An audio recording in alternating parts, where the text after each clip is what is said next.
I do think that the COVID-19 pandemic provided an example or a case study of where paid sick leave policy may have been helpful to the economy, to workers, and to public health.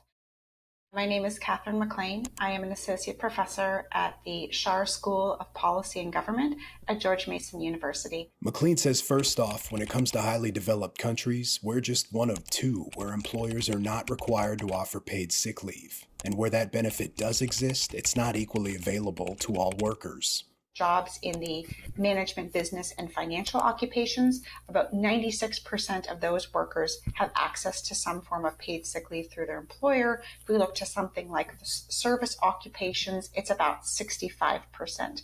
And if we look across the wage distribution, if we look at the highest 10% of wage jobs, it's about 96% of those workers that have access to paid sick leave through their employer.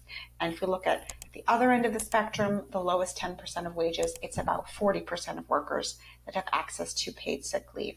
Catherine's team studied the impact of the federal COVID sick leave mandate. Their findings suggest that workers who could take a paid sick day did and stayed home to recover. They were more likely to display higher patterns of staying at home, which we interpret as a proxy of self-quarantining, meeting family responsibilities during times of school closure, staying home with children, so on and so forth, than counties that were less exposed. And in areas where workers took time off to recover, the rate of COVID infections dropped. This policy was associated with substantial reductions in confirmed COVID-19 cases.